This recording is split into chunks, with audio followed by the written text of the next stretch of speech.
السلام علیکم. اچھا ڈاکٹر منیر صاحب یہ بتائیے گا کہ کینسر ہے کیا؟ وعلیکم السلام سبوک. کینسر باقی بیماریوں سے ایک بڑی مختلف بیماری ہے. یہ کوئی ایسی بیماری نہیں جو باہر سے لاحق ہوتی ہے، بلکہ یہ ایک ایسا مرض ہے جو انسان کی جسم کے اندر پیدا ہوتا ہے. کینسر کے جو خلیے ہیں، جو سیلز ہیں، کینسر سیلز، یہ اصل میں باغی سیل ہیں. ایسے سیلز جنہوں نے اپنے جسم کے خلاف بغاوت کر دی. جس طرح معاشرے میں باغی پیدا ہوتے ہیں اور وہ معاشرے میں فعال کردار ادا کرنے کے بجائے صرف اور صرف اپنی نشو و نما اور اپنی ذاتی انا اور ذاتی خواہشات کو پورا کرتے ہیں، اسی طرح کینسر سیل بھی جسم کے اندر کوئی بھی کارآمد کام نہیں کرتے، بلکہ صرف اور صرف اپنی بڑھوتی، اپنی نشو و نما پہ توجہ دیتے ہیں، اور اس پورے عمل میں وہ باقی جسم کو نقصان پہنچاتے ہیں. وہ اپنے حصے سے نکل کے جسم کے دوسرے حصوں میں پھیل جاتے ہیں اور اپنے حصے کی خوراک کے علاوہ باقی تمام جسم کی خوراک بھی کھا لیتے ہیں، اور اس کی وجہ سے جسم کے اوپر مضر اثرات ہوتے ہیں اور بالآخر انسان جان سے ہاتھ دھو بیٹھتا ہے. اچھا ڈاکٹر منیر یہ بتائیے گا کہ کینسر بنیادی طور پر کن وجوہات کی بنیاد پر انسان کے جسم میں داخل ہوتا ہے یہ لگتا ہے؟ یہ بڑا اچھا سوال ہے سبوک. کینسر کے عوامل بہت سارے ہیں، یہ کسی ایک چیز سے نہیں ہوتا. اس کے اندرونی اور بیرونی دونوں عوامل ہیں. اندرونی عوامل میں آپ کی جسم کے جینیاتی مادہ، جس کو ہم ڈی این اے کہتے ہیں، اس کے اندر کسی قسم کا نقص پیدا ہونا ہے، اور ایسا نقص جو کینسر کے پیدا ہونے والے خلیوں کو فوری طور پہ ختم نہ کر سکے. جسم کے اندر ایک مدافعاتی نظام ہے، ہر خلیے کے اندر بھی اور خلیے کے باہر بھی، جس کا کام یہ ہے کہ وہ کسی بھی قسم کی بغاوت کو کچل دے. بالکل جس طرح آپ کے معاشرے میں پولیس ہے اور فوج ہے، اور وہ کسی بھی قسم کی بغاوت کو نہیں ہونے دیتے. لیکن جب یہ نظام ناقص ہو جائے تو کینسر کے خلیے پھلتے پھولتے ہیں اور بڑھتے ہیں، اور کینسر زندہ رہتا ہے. اس کے علاوہ بیرونی بہت سارے عوامل ہیں.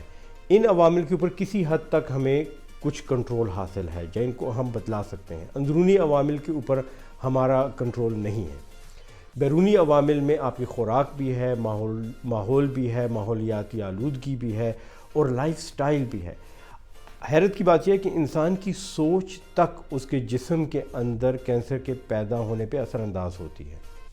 اگر آپ ڈپریشن کا شکار ہیں، ذہنی امراض کا شکار ہیں، خصوصاً ڈپریشن، تو آپ کی جسم میں اسٹیرائڈ زیادہ پیدا ہوتے ہیں جو جسم کے مدافعاتی نظام کو کمزور کر دیتے ہیں، اور ایسی صورت میں کینسر کے پیدا ہونے، زندہ رہنے اور بڑھنے کے مواقع زیادہ ہوتے ہیں. اچھا یہ بتائیں کہ کون سی 3 بڑی وجوہات ہیں کہ جن پر احتیاط کر کے انسان اپنے جسم کو کینسر سے بچا سکتا ہے؟ جی، سب سے پہلی چیز جو ہے وہ یہ ہے کہ آپ اپنی غذا کا خیال رکھیں. آپ کی غذا میں قدرتی اور نیچرل قسم کے اجناس شامل ہوں، پھل ہوں، فروٹ ہوں. مصنوعی غذا سے اور مصنوعی چیزوں سے پرہیز کریں. جس قدر آپ مصنوعی چیزوں کو زندگی سے باہر نکال سکیں، اتنے ہی کینسر پیدا ہونے کے امکانات کم ہوں گے. دوسری چیز یہ ہے کہ خوراک کے اندر گلوکوز کا زیادہ ہونا کینسر کے بڑھنے میں مدد کرتا ہے. ہمیں یہ چاہیے کہ اپنے جسم کے دفاعی نظام کو مضبوط کرنے کی کوشش کریں اور اس کی مدد کریں. جب ہم highly glucose containing diet, high carbohydrate diet کھاتے ہیں، اس قسم کی خوراک جس کے اندر اس قسم کے شوگر پائے جاتے ہیں جو فوری طور پہ جذب ہو جاتے ہیں، تو اس سے کینسر بڑھتا ہے، کیونکہ کینسر کے سیل کے اوپر گلوکوز کو پکڑنے اور اس کو اپنے اندر لے جا کے کھانے کے 10 گنا زیادہ ریسیپٹر موجود ہوتے ہیں. اسی طرح گلوکوز کے ساتھ انسولین پیدا ہوتی ہے جسم میں، اور انسولین کی زیادتی بھی کینسر کو بڑھنے میں مدد دیتی ہے، کیونکہ انسولین کینسر کے سیلوں کے لیے ایک گروتھ فیکٹر ہے. اور تیسری چیز یہ ہے کہ ہمیں اپنی زندگی میں ہر کچھ عرصے کے بعد خوراک کو بالکل کم کر دینا چاہیے، جس کو عام الفاظ میں ہم روزہ کہتے ہیں، انگریزی میں فاسٹنگ کہتے ہیں. انٹرمیٹنٹ فاسٹنگ ایک ایسی چیز ہے جس سے ہمارا وزن بھی کم ہوتا ہے، کئی بیماریوں مثلا ذیابیطس پہ قابو پایا جاتا ہے، اور کینسر کے بڑھنے کے امکانات بھی کم ہوتے ہیں. ایسی بہت سی ریسرچ ہوئی ہے جس میں روزے داروں کو، مسلمان روزے داروں کو دیکھا گیا ہے، ان پہ تحقیق کی گئی ہے، اور ان کے خون کے اندر اس قسم کے کیمیائی اجزاء ملے ہیں جن سے کینسر پیدا ہونے سے بھی رکتا ہے، اور اگر پیدا ہو چکا ہو تو بڑھنے سے بھی رکتا ہے. اچھا ڈاکٹر منیر یہ بتائیے گا کہ عموماً لوگ اپنا ٹریٹمنٹ نہیں کرواتے، ہمیں جب کینسر بالکل آخری پہ چلا جاتا ہے تب ہمیں پتہ چلتا ہے کہ ہمیں کینسر ہے. تو کیا علامات ہیں کہ کسی بندے کو پتہ چل سکے کہ ہاں یہ وجوہات ہیں اور وہ کینسر کا مریض ہے؟ کینسر کی علامات کو جاننا بہت مشکل ہے. کینسر ایک خاموش مجرم کی طرح آتا ہے، ایک چور کی طرح، اور جسم میں پھیل جاتا ہے، اور جب اس کے بارے میں پتہ چلتا ہے تو یہ عام طور پر کئی مدارج طے کر کے آخری سٹیج تک پہنچ چکا ہوتا ہے۔ اس لیے ضروری ہے کہ ہم ایک ایسا نظام رکھیں جس میں اس کو شروع کے درجوں میں پکڑا جا سکے، اور اس کے لیے آپ کا کسی حد تک شرلاک ہومز کی طرح جاسوس ہونا بڑا ضروری ہے کہ آپ کو پتہ ہو کون سے اسکریننگ ٹیسٹ ہیں، کون سی اس قسم کے اقدامات ہیں جن سے آپ وقت سے پہلے کینسر کو پکڑ سکتے ہیں۔ سب سے بہترین علاج جو ہے وہ پریونشن ہے۔ آپ کسی بھی بیماری کا بہترین تدارک یہ کرتے ہیں کہ اس کو ہونے سے روک دیں۔ پرہیز علاج سے بہتر ہے۔ تو پہلے تو آپ ایسا لائف سٹائل اڈاپٹ کریں جس کے اندر کینسر کم سے کم ہو۔ اس کے بعد بہت سارے ایسے اسکریننگ ٹیسٹ موجود ہیں جن کی وجہ سے کئی اہم کینسرز جو ہیں، مثلا بڑی آنت کا کینسر، چھاتی کا کینسر، پروسٹیٹ کینسر، ان کے بارے میں وقت سے پہلے علم ہو سکتا ہے۔ اگر کینسر کو اس کی ابتدائی سٹیج پہ پکڑ لیا جائے تو اس کا 100% تک علاج اور شفا ممکن ہے۔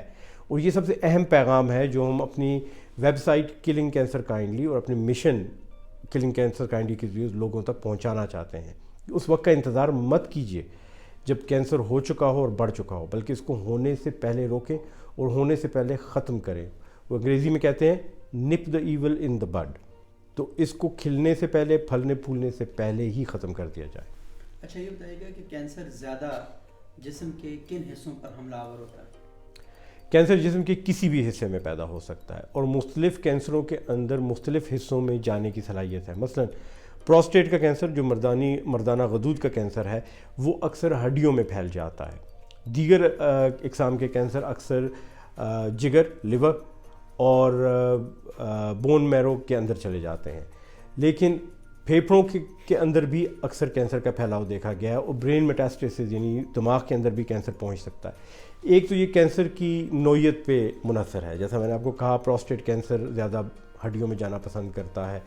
جو کینسر آپ کے بڑی آنت میں یا جسم کے ڈائجسٹو سسٹم میں، نظام ہضم میں پیدا ہوتے ہیں، وہ اکثر جگر کے اندر پھیل جاتے ہیں، اور باقی کئی ایسے کینسر ہیں جو پھیپھڑوں میں جا کے وہاں پھیلنا پسند کرتے ہیں۔ اس کے بارے میں ایک تھیوری ہے جس کو سوئل اینڈ سیڈ تھیوری کہتے ہیں۔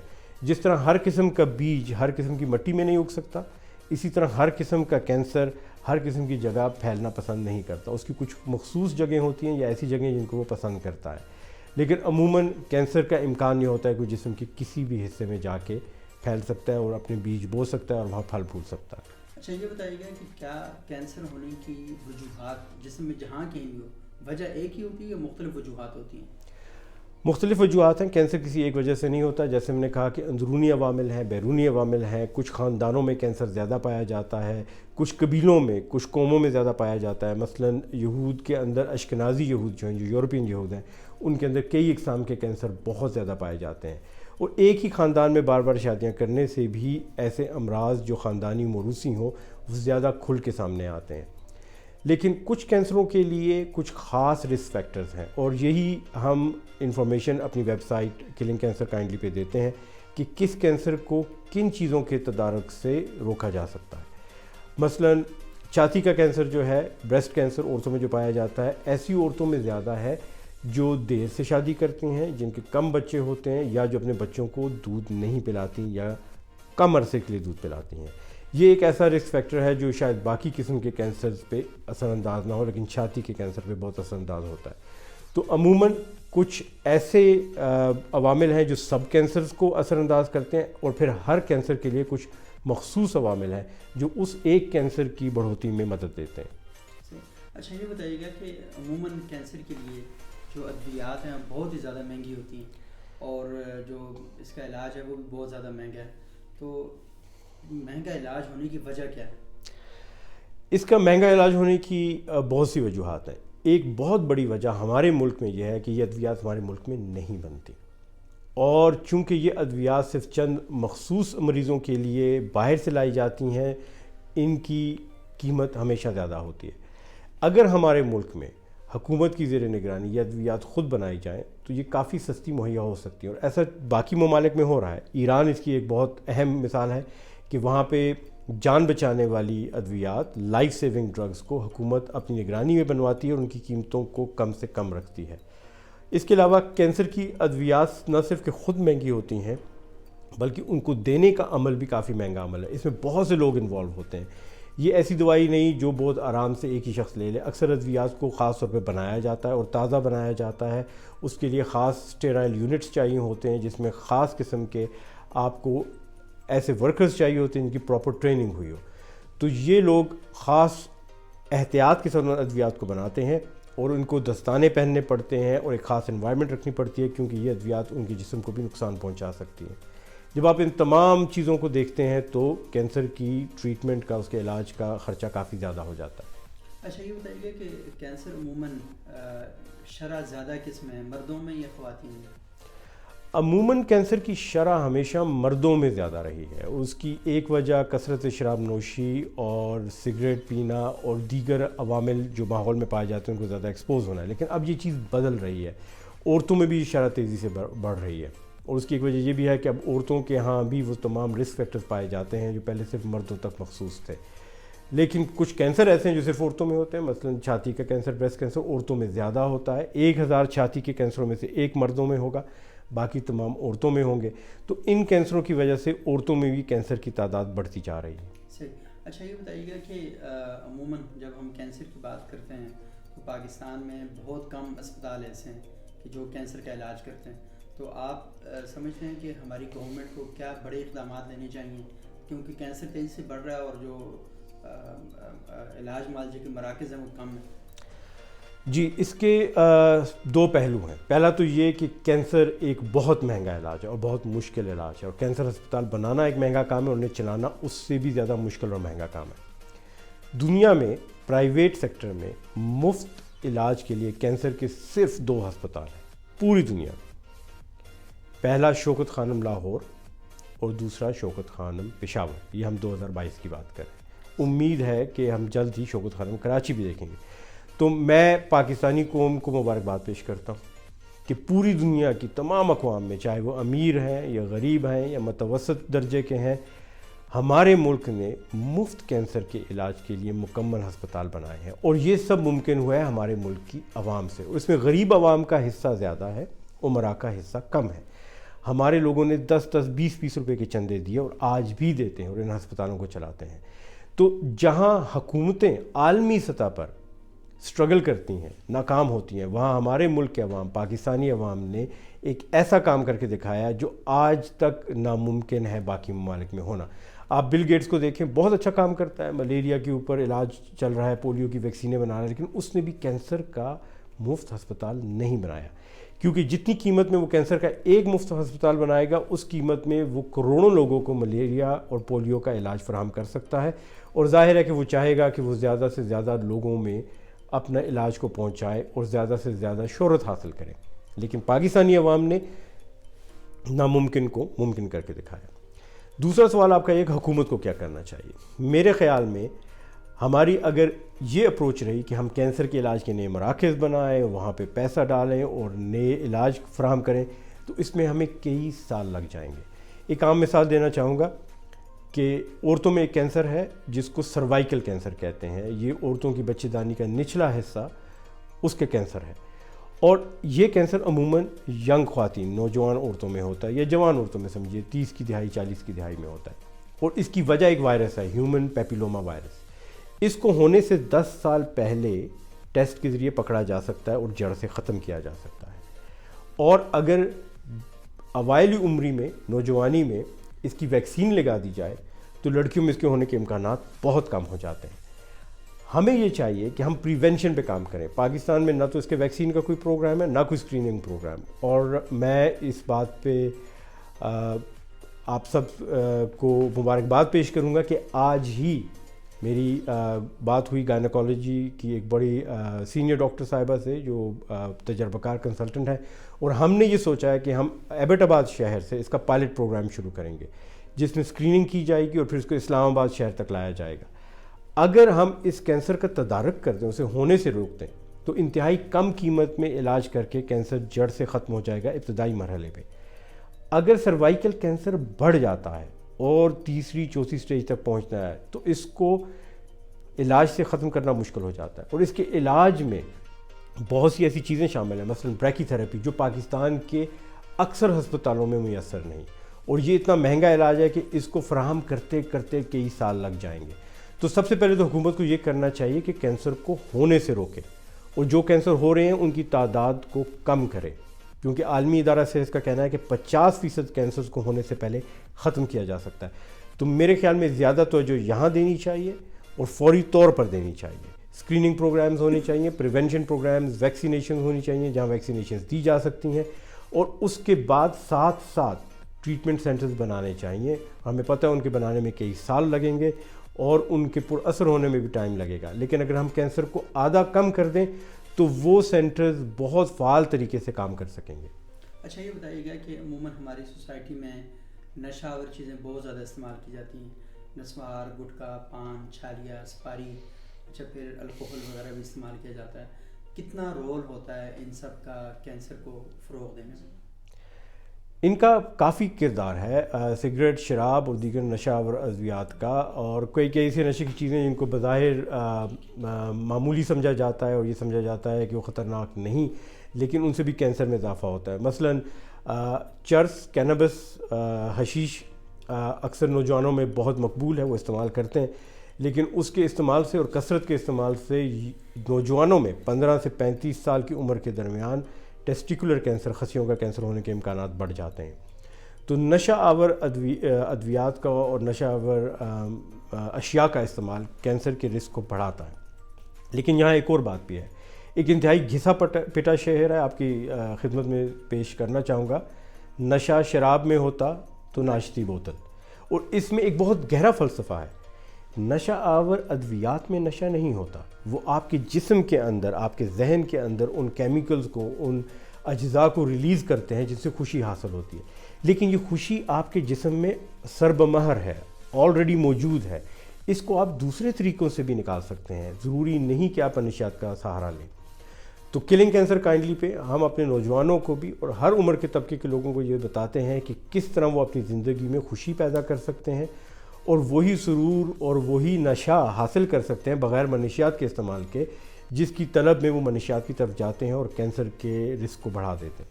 اچھا ڈاکٹر صاحب, آپ نے بات کی ابھی کینابس کی اور کہ یہ بھی نقصان دہ ہے, لیکن پاکستان میں کچھ عرصے سے یہ باتیں ہو رہی ہیں کہ کینسر کے علاج کے لیے یہ بہت امپورٹنٹ فیکٹر ہے اور بڑا اہم کردار ادا کرتا ہے. کیا یہ واقعی بات درست ہے؟ انتہائی اہم سوال کیا آپ نے سبوک, اور میں داد دیتا ہوں کیونکہ میں امید کرتا تھا کہ کوئی نہ کوئی مجھے یہ سوال پوچھے گا, اور کافی عرصے سے کسی نے سوال نہیں کیا, اور یہ بڑا ہاٹ ٹاپک ہے, پوری دنیا میں اس پہ بحث چل رہی ہے.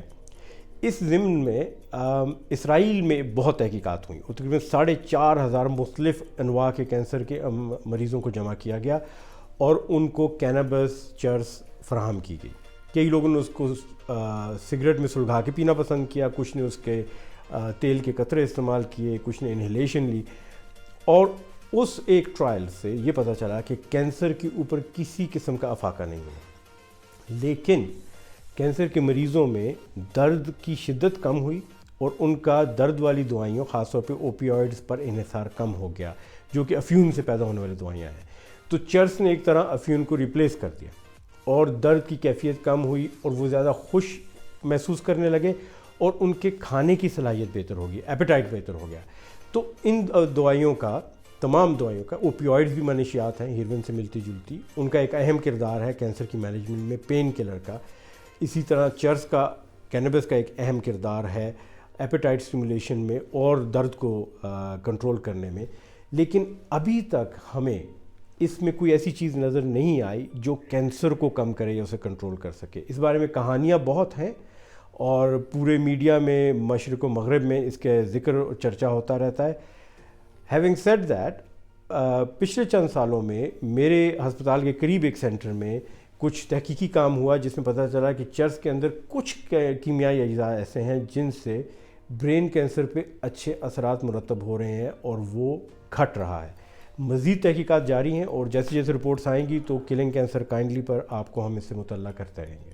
اچھا, میرا آخری سوال آپ سے یہ ہے کہ کیا جو آپ نے احتیاطوں کا ذکر کیا کہ یہ احتیاطی کی جائیں تو آپ کینسر سے بچ سکتے ہیں, کینسر کا علاج بہت مہنگا ہے. حکومت کی جانب سے آپ نے کہا کہ چیزیں اگر شروع میں کی جائیں تو بہت ایک تاخیر سارے عمل کے اندر دوران ہو سکتی ہے. مجھے بتائیے گا کہ ایک عام آدمی, ایک نارمل آدمی, اسے کیا مطلب مرکزی احتیاط کیا کرنی چاہیے کینسر سے بچنے کے لیے؟ ہم نے 3 باتیں پہلے کی، جس میں خوراک بھی تھا، گلوکوز کو کم رکھنا، انٹرمیٹنٹ فاسٹنگ تھی، اس کے علاوہ ورزش ہے۔ یہ موضوع اتنا بڑا ہے صبح کہ اگر اس پہ بات کی جائے تو پوری کتاب لکھی جاتی ہے، اور ایک کتاب میں لکھ چکا ہوں، انشاءاللہ اس سال وہ شائع بھی ہونے والی ہے۔ اس کے لیے جو بہترین معلومات ہیں وہ ہم کلنگ کینسر کرنٹلی یوٹیوب پہ فراہم کر رہے ہیں۔ لیکن آپ کے سوال کا ایک میں جواب دینا چاہوں گا جو کہ کافی ریلیونٹ ہے، اور وہ یہ کہ اسکریننگ کے ذریعے بہت سے کینسرز کو وقت سے پہلے پکڑا جا سکتا ہے۔ مثلا ایک مثال پیش کرتا ہوں، بڑی آنت کا کینسر۔ اگر یہ کینسر اپنے اگلے درجے پہ پہنچ چکا ہو تو اس کے لیے پہلے کیمو تھراپی اور ریڈیو تھراپی دینی پڑتی ہے۔ ریکٹل کینسر فار ایگزامپل، اگر بڑی آنت کے نچلے حصے کا کینسر ہے، اس کے بعد اس کا آپریشن کر کے نکالا جاتا ہے، اور اس کے بعد اس کو مزید کیمو تھراپی دی جاتی ہے۔ تو یہ ایک لمبا مہنگا علاج ہے جو لاکھوں روپے میں جاتا ہے، اس میں 20 لاکھ 30 لاکھ تک لاگت آ سکتی ہے۔ اگر اسی کینسر کو 10 سال پہلے ایک چھوٹے سے ٹیسٹ سے پکڑ لیا جائے، اور وہ ٹیسٹ انتہائی آسان ہے، پاخانے کے اندر خون کو تلاش کرنا، ایسا خون جو نظر نہیں آتا، اس کو کہتے ہیں فیکل آکلٹ بلڈ، یعنی پاخانے کے اندر مخفی چھپا ہوا خون۔ اس کے لیبارٹری ٹیسٹ انتہائی سستے ہیں، شاید 100-200 روپے کی کٹ بن جائے اگر آپ بہت ساری کٹس بنائیں۔ پاخانے کا سیمپل لینا ہے، سال میں ایک دفعہ ٹیسٹ کے لیے بھیجنا ہے، اگر اس میں خون نظر آئے تو کولونوسکوپی کر کے کینسر کو ڈھونڈ کے کاٹا جا سکتا ہے اور ختم کیا جا سکتا ہے۔ اس پورے عمل میں 20 یا 30 ہزار روپے تک کا شاید خرچہ آئے، اور اب چونکہ حکومت نے ہیلتھ کارڈ بھی بنا دیے ہیں اور ہیلتھ کی فری سہولیات ہیں، تو آپ ایک ایسا علاج جو 30 لاکھ روپے کا 10 سال بعد پڑے گا، اس سے 10 سال پہلے 30,000 روپے میں کر کے اپنی جان کینسر سے چھڑا سکتے ہیں۔ اور باقی ممالک جو ہمارے باہر کے ممالک ہیں، یورپی ممالک، امریکہ، کینیڈا، آسٹریلیا، وہاں پر 50 سال کی اوپر کی عمر کے لوگوں کو ایسی کٹس فری دی جاتی ہیں، مفت فراہم کی جاتی ہیں، کہ وہ سال میں ایک دفعہ اپنے پاخانے کا ٹیسٹ کروا لیں کہ اس میں خون رس رہا ہے یا نہیں۔ اور ایسا کرنا ہمارے لیے بھی ممکن ہے، خاص طور پہ یہ دیکھ کے کہ آج جس چیز پہ آپ کے 100-200 روپے یا چند ہزار روپے لگ رہے ہیں، کل کو وہ لاکھوں کروڑوں کا خرچہ کر سکتے ہیں۔ اچھا، یہ بتائیے گا کہ اسکریننگ انسان کو کس عمر میں اس جانب متوجہ ہو جانا چاہیے کہ مجھے اپنی اسکریننگ کروا دینی چاہیے؟ سبوک، میری اب یہ خواہش ہو رہی ہے کہ مجھے آپ سے ایک سے زیادہ انٹرویو کرنے چاہیے۔ آپ اتنے مناسب سوال پوچھ رہے ہیں، وہ سوال جن کا ہماری عوام کو معلوم ہونا چاہیے۔ اسکریننگ کے لیے ایک جنرل حد مقرر کی جاتی ہے۔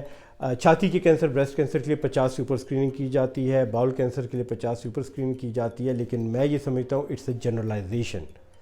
یہ ایک بالکل عام قسم کی، سطحی قسم کی اسکریننگ ہے۔ آپ سب سے پہلے اپنے خاندان میں دیکھیے، کیا آپ کے خاندان میں کسی کو کینسر ہے؟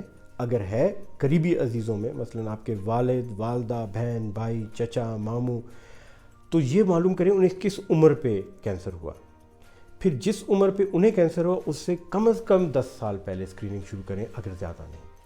تو میں بلیو کرتا ہوں کہ اسکریننگ کو انڈیویجولائزڈ ہونا چاہیے۔ بظاہر یہ کہہ دینا کہ چھاتی کے کینسر کے لیے 50 سے اوپر اسکریننگ کیجیے، بڑی آنت کے کینسر کے لیے 50 سے اوپر اسکریننگ کیجیے، بات معقول لگتی ہے اور عموماً زیادہ تر عوام کے اوپر لاگو بھی ہوتی ہے، لیکن بہت سے لوگ ایسے ہوں گے جن کے خاندان میں 30-40 سال کی عمر میں چھاتی یا بڑی آنت کا کینسر ہوا ہے، ان کی اسکریننگ ہمیں بہت پہلے شروع کرنی پڑے گی، اور ان کے اندر اندرونی عوامل جو جینیاتی مادہ ہے، ڈی این اے ہے، اس کو دیکھنا ہوگا کہ کیا کوئی ایسی خاندانی بیماری، موروثی بیماری چل رہی ہے جس سے یہ کینسر پیدا ہو رہا ہے۔ اگر ایسی صورت ہے تو ان کو زیادہ احتیاطی تدابیر کرنی پڑیں گی، زیادہ اسکریننگ کرنی پڑیں گی۔ ابھی کچھ دیر پہلے ہم نے بات کی اینجلینا جولی کی، جو زلزلوں کے سلسلے میں پاکستان آئی تھیں، اور سبوک آپ نے بہت اچھی رپورٹ اس پہ لکھی تھی۔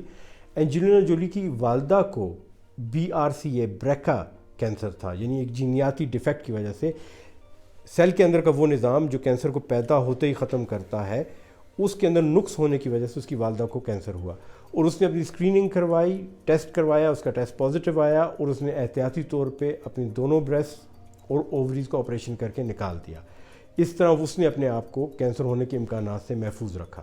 تو ہمیں انڈیویجولائز انفرادی اسکریننگ بھی کرنی ہے اور جنرلائز اجتماعی اسکریننگ بھی کرنی ہے، لیکن اس میں اگر ہم کسی ایک چیز کو نظر انداز کرتے ہیں، اجتماعی یا انفرادی کو، تو اس سے خاطر خواہ نتائج حاصل نہیں ہوں گے۔ اور اسکریننگ کا بیسٹ استعمال تبھی ہوگا جب ہر انسان کے فیملی کی ہسٹری کو سامنے رکھا جائے، اس کے ذاتی حالات کو سامنے رکھا جائے، اور پھر اسکریننگ کی جائے۔ مثلا ایک سگریٹ پینے والے کو چھاتی کے کینسر اور پھیپھڑوں کے کینسر کی اسکریننگ پہلے چاہیے ہوگی اس انسان کی نسبت جو سگریٹ نہیں پیتا. بہت شکریہ. Thank you very much. You welcome. شکریہ.